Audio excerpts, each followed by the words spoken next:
wondered how to get super curly hair and also having braids in your hair but also not having hair ties, well, today I'm going to show you how to do two of those things, how to get your hair curled while using a curling wand and also how to braid your hair without using any hair ties.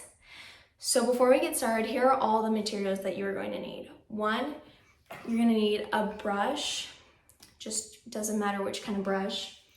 And then a scrunchie or just a regular hair tie, something to tie off your hair with. And then you're also going to need hairspray and heat protectant, which these are just two Tresemme hairspray products. It doesn't really matter which product or brand you really use. And then last but not least, you're going to need a curling wand of some sort. So this is the Nikon or Kona, sorry, it's Kona. I just can't read. It's Kona. So this is the Kona curling wand, and you can get that at like Walmart or whatever. So here's what we're gonna get started with. First, you're gonna need to plug in your curling wand. You're gonna need to plug in your curling wand. And see how my button tends to have like just one knob, and whenever I turn this on, it just starts heating automatically. Some curling wands actually have them where you have to like manually set the temperature to whatever you want for your hair. So according to Matrix says that you're gonna have to adjust the setting no matter what type of curling wand you have. Like if it's just an on and off switch, you just turn it on. But let's say like you have to actually adjust the temperature, you're going to have to adjust the temperature according to Matrix, according to your hair. So like if it's thicker, you're gonna wanna adjust it higher. If it's thinner, you're gonna wanna adjust it a lower level of heat so it doesn't fry your hair off. So I'm just turning this on. As you can see, it like lights up and everything. So while that is heating up, next, we're gonna take this Tresemme heat or whatever heat protectant you have, and you're gonna spray your hair. And you don't want it like too damp or whatever, because you want to make sure that it doesn't like burn your hair while you're curling it. Next, what you're gonna do after spraying is you're gonna want to take your brush and comb everything in. Another website has also said no matter what, if you're always applying heat or doing direct heat, you're always gonna want to make sure that you have heat protectant in your hair so that it stays in longer and it doesn't damage your hair. Next, what you're gonna do is you're gonna section off your hair.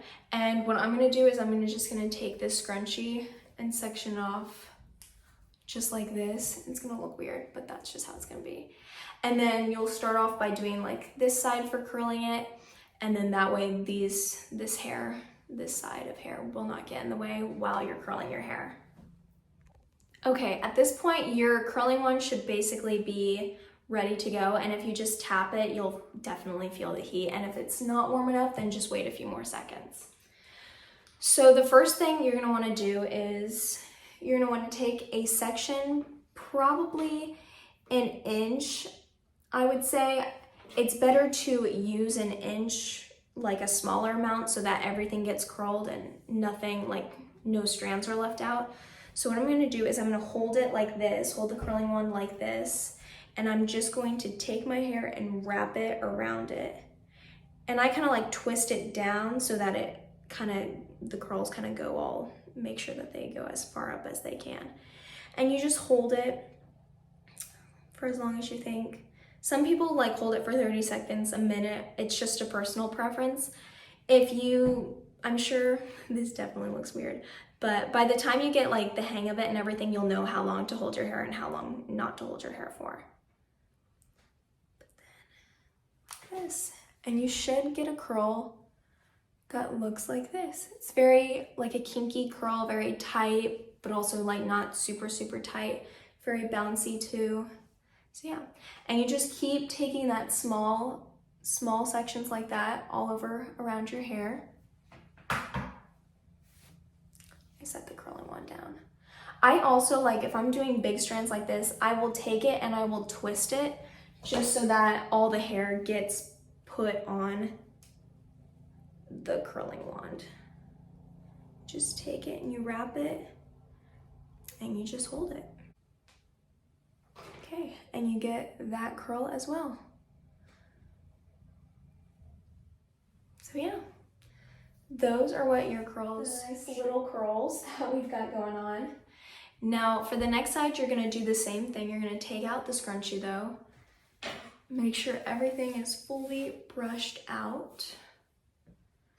And then it's the exact same movements. All you're gonna do is take again a small piece. Make sure your curling wand's downwards, wrap it around, wrap your hair around the curling wand, and then just keep holding it. You're gonna do the exact same thing for the rest of your hair, but just have the curling wand in the opposite direction and opposite hand. Sometimes it's okay if the curls do not look like the exact same on each side. It kind of also gives it a more like natural feeling. I've worked at like a hair salon this past year and they've kind of taught me some tips and tricks on it. And then like I mentioned before, I'm like twisting it almost so that everything goes around the curling wand. And it almost gives it like a tighter curl as well, like I've said. Okay, so now I'm back with both of my sides curled. I think I'm gonna show you from behind so that you can get a nice little feel for what the curls look like from behind. So after this is done, you're not gonna wanna spray your hair yet with the hairspray. I'm gonna show you the next step of this, how to get the braids, but without using hair ties. So what you're gonna do, I'm gonna show you on each side. So now for this, it depends on what size braid you're going for. If you're going for a small braid, you're obviously want to grab a smaller piece of hair, and then if you're going to do bigger, you're going to want to grab a bigger section of hair. So what I'm going to do is I'm going to kind of do like a medium to smallish size, so like that much hair. And what you're going to do, if you know how to braid, this is going to be easy, but if you don't, I would definitely learn how to braid first. Usually you do the same thing. You take 3 sections of your hair, but instead of like kind of running your fingers downwards so that all the tangles get out, you're not gonna wanna do that for this. So what you're gonna do is pretend like the bottom just doesn't exist. You're gonna continue to braid. You're just gonna braid normal and see how like the bottom half is kind of looking tangled. That will eventually become part of the braid. So you're just gonna continue doing braid. And then when you get to this amount of like small hair hole, you're gonna wanna flip the braid like that, if I can get it, just like that. And even though it's messy, that is what the braid is supposed to look like. So that is your first braid. For the next part, you're gonna do the same thing, get the same amount of section. That's kind of a smaller piece. We'll get a little bit more hair in there.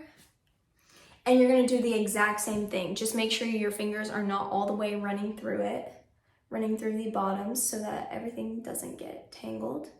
Take your 3 sections and just start braid and don't even worry about the bottom. Pretend that the bottom is not there.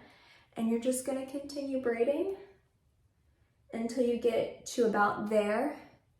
And you're gonna flip the braid, like I've said, inwards, so that it stays. And there you go. The final step is that you're going to take your hairspray, make sure you shake it good so that it's more contained, I guess is the right word. And you're just gonna wanna spray your hair. I kind of scrunch it up a little bit just because that's what I've always done. I don't know, it probably doesn't really do anything, but I do it anyways. I feel better about it. And spray the back. Is your final look.